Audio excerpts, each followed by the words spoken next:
Bismillahirrahmanirrahim. Assalamu alaikum. I hope you all are doing well. In today's lecture, I will discuss one of some fields of psychology that is called educational psychology, and in which we will learn about the definition, history, nature of psychology, and what is the focus of education psychology, and what is the scope of educational psychology and responsibilities that an educational psychologist provide, and we will end the lecture with the laws of learning. So let's begin with the introduction of educational psychology. तो इसको हम Skinner के point of view से define करेंगे। Skinner says that educational psychology is the branch of psychology which deals with teaching and learning. इनके Skinner कहते हैं कि एजुकेशनल साइकोलॉजी लर्निंग और टीचिंग के साथ डील करती है। इसके अलावा एक और साइकोलॉजिस्ट थे जिनका नाम पील था, वो कहते हैं कि एजुकेशनल साइकोलॉजी एजुकेशन की साइंस है, यानी कि वो कहना चाहते हैं कि educational psychology is all about education. तो इसमें देखते हैं कि जो एजुकेशनल साइकोलॉजी है वो इंडिविजुअल किस तरह एक इंडिविजुअल लर्न कर रहा है चीज़ों को, उसको स्टडी करती है। और इसके अलावा कुछ और चीज़ें हैं जिनमें आ जाती है स्टूडेंट्स आउटकम्स आ जाते हैं, उनको स्टडी करती है।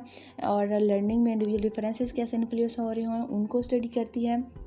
इसके अलावा गिफ्टेड लर्नर्स, जिनके जो गिफ्टेड पीपल होते हैं, जिनका आईक्यू लेवल बहुत हाई होता है, उनकी लर्निंग कैसे हो रही होती है उसको स्टडी करती है। और इसके बाद लर्निंग डिसेबिलिटीज़ के साथ जो पीपल होते हैं उनकी लर्निंग या उनकी एजुकेशन के प्रोसेस को भी स्टडी करती है।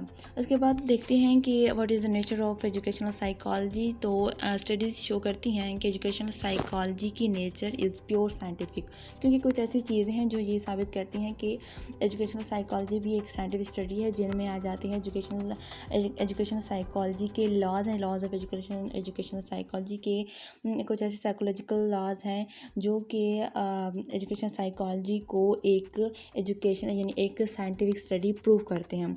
उसके बाद साइंटिफिक मेथड्स हैं। साइंटिफिक मेथड्स यानी कि जो एजुकेशनल साइकोलॉजी में जो रिसर्चेज या स्टडीज़ की जाती हैं उनको उस स्टडी को आगे प्रोसीड करने के लिए जो मेथड्स यूज़ किए जाते हैं, जैसे कि ऑब्जर्वेशन हो गई या एक्सपेरिमेंटल स्टडी हो गई, तो ये सारे भी साइंटिफिक हैं। इसलिए ये कहा जाता है कि या ये प्रूव्ड है कि educational psychology is scientific and systematic. उसके बाद देखते हैं हिस्ट्री ऑफ एजुकेशनल साइकोलॉजी। इसकी हम हिस्ट्री एक शॉर्ट फॉर्म में ही देखेंगे कि कौन कौन सी मेन कंट्रीब्यूशन की गई थी और कौन से एरिया में। तो प्लेटो और एरिस्टोटल से स्टार्ट करते हैं। तो प्लेटो और एरिस्टोटल ने भी इसमें इस तरह से कंट्रीब्यूशन दी हैं कि वो फील्ड ऑफ एजुकेशन में काम कर रहे थे। इस तरह के इंडिविजुअल डिफरेंसेस पे उन्होंने काम किया, इंडिविजुअल डिफरेंसेस एजुकेशन में कैसे काम कर रहे हैं उस पे उन्होंने काम किया। और फिर लर्निंग कैरेक्टरिस्टिक्स को की फॉर्मेशन पे भी उन्होंने काम किया हुआ था। इसके बाद कम्युनिस्ट ने जो वो मॉडर्न एरिया के ऊपर जो राइटिंग कर रहे थे, उसकी इस राइटिंग ने जो एजुकेशनल थॉट्स चल रही थी उस टाइम में या साइको एजुकेशनल थॉट्स थी उसको उसने बहुत इन्फ्लुएंस किया था, इसलिए उसकी इस कंट्रीब्यूशन को भी बहुत अप्रिशिएट किया जाता है।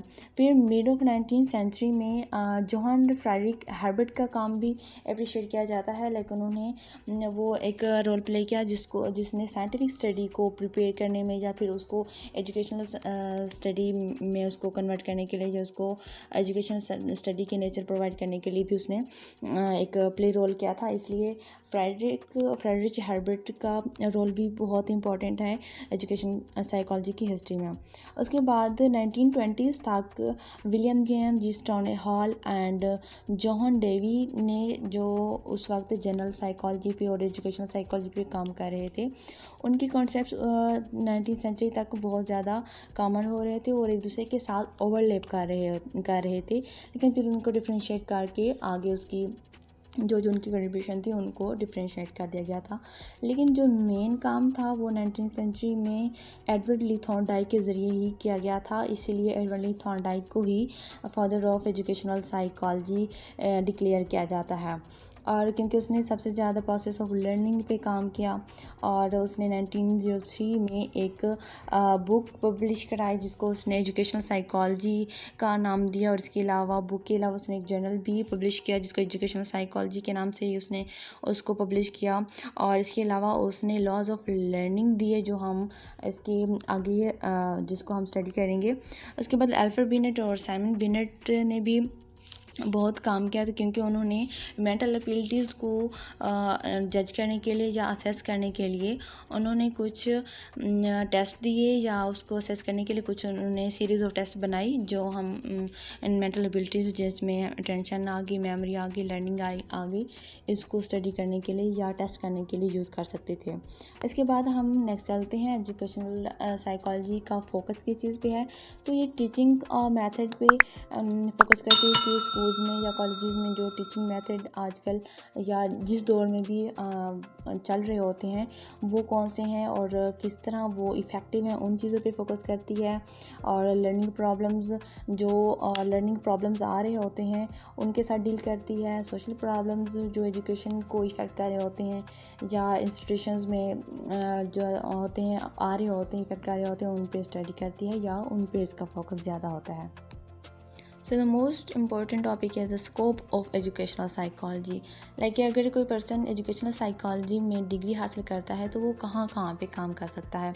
तो इसके स्कोप भी बाकी साइकोलॉजी फील्ड्स की तरह ही काफ़ी है, लेकिन इसका जो मेन फोकस होता है वो प्राइमरी लेवल एजुकेशन के जो स्टूडेंट्स होते हैं उन पे हो रहा होता है, क्योंकि ज़्यादातर एजुकेशन के हवाले से जो भी रिसर्चेस हो रही होती हैं वो प्राइमरी लेवल के स्टूडेंट्स पे ही की जा रही होती हैं। इसके अलावा जो चाइल्ड वेलफेयर ऑर्गेनाइजेशन होते हैं, एजुकेशनल साइकोलॉजिस्ट वहाँ पे भी काम कर सकता है। ऑर्फनेज इंस्टीट्यूशन जो होते हैं जिनके जो बच्चे विदाउट पेरेंट्स होते हैं, जो इंस्टीट्यूशन उनके लिए बनाए जाते हैं, वहाँ पे भी as a psychology educational psychologist काम कर सकते हैं। इसके अलावा rehabilitation centres of children and adults, जहाँ पे बच्चों को जो टेक केयर के लिए सिखाई जाती हैं चीज़ें और उनकी एबिलिटी टू वर्क को इम्प्रूव करने के लिए भी काम किया जाता है। तो वहाँ रिहेबिलिटेशन सेंटर्स में भी वो एज अ साइकोलॉजिस्ट काम कर सकते हैं। एजुकेशनल साइकोलॉजिस्ट एजुकेशन मिनिस्ट्री में भी काम कर सकते हैं, ताकि जो एजुकेशन करिकुलम बनाया जा रहा होता है वो उसमें हेल्प करते हैं कि बच्चों की लर्निंग में कौन कौन सी चीज़ें ज़्यादा इफ़ेक्टिव हैं। उसके बाद हम देखते हैं कि एक एजुकेशनल साइकोलॉजिस्ट जिन एरियाज़ में काम कर रहा होता है या जिन इंस्टीट्यूशंस में काम कर रहा होता है वहाँ पे उस साइकोलॉजिस्ट की एजुकेशन की रिस्पॉन्सिबिलिटीज़ क्या होती हैं। What are the responsibilities of an educational psychologist. An educational psychologist focuses on students who are weak in studies, कि जो बच्चे स्टडीज़ में वीक होते हैं उनके साथ डील करते हैं या उन पे फोकस उनका ज़्यादा होता है। And the search learning disabilities and monitor them, और उन बच्चों में जो लर्निंग डिसेबिलिटीज़ होती हैं उनको सर्च करते हैं या उनको देखते हैं कि कौन कौन सी हैं and then manage them out. और इसके अलावा इंट्रोड्यूस न्यू एजुकेशन स्ट्रेटजीज, इनके स्कूल्स में या कॉलेजेस में जो एजुकेशन स्ट्रेटजीज अपनाई गई होती हैं उनको अगर उनमें कोई कमी पेश लाई जा सकती है तो उनको चेंज करते हैं और न्यू एजुकेशन स्ट्रेटजीज जो है इंट्रोड्यूस कराते हैं। एंड सजेस्ट सूटेबल सिलेबस, कि अगर कोई बच्चे लर्निंग डिसेबिलिटीज़ के साथ हैं तो उनके लिए कौन सा सिलेबस उनके लिए सूटेबल है वो सजेस्ट करते हैं।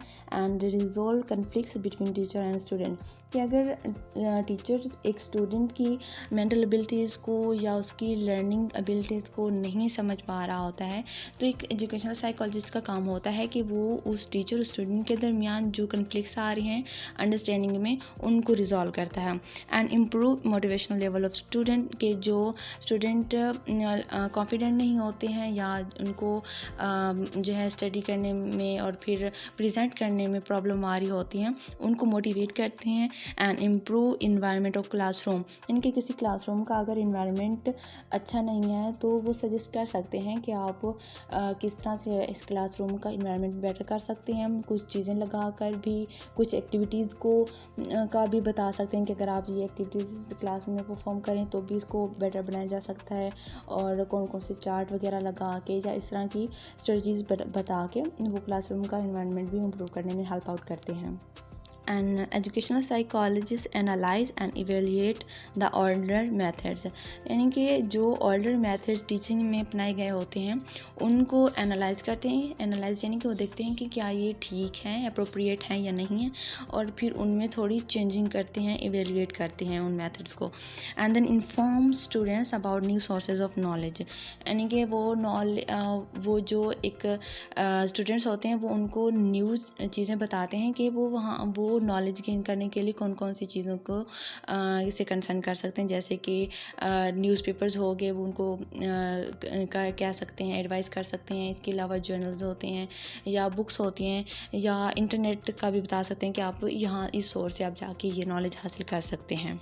इसके बाद लॉज ऑफ लर्निंग जो कि थॉर्नडाइक ने दिए थे लर्निंग के रिलेटेड, उसको हम देखते हैं कि वो कौन कौन से हैं और क्या कहते हैं। इसमें सबसे पहला है लॉज ऑफ एक्सरसाइज, सेकंड है law of effect and the third one is law of readiness.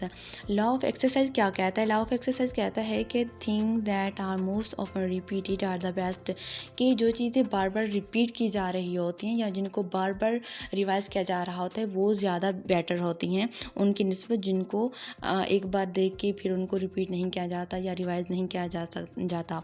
उसके बाद दूसरा लॉ है law of effect. Law of effect कहता है कि any response that needs an output come that is satisfying for an individual is likely to be repeated, यानी कि वो एक्शन जो अगर कोई इंडिविजुअल एक एक्शन परफॉर्म कर रहा होता है और फिर उसका आउटकम अच्छा आता है या फिर उस इंडिविजुअल उससे सेटिस्फाई हो जाता है, तो वो इस बात के चांसेस ज़्यादा होते हैं कि वो उस एक्शन को रिपीट करेगा ताकि उसके अच्छे आउटकम्स निकलें।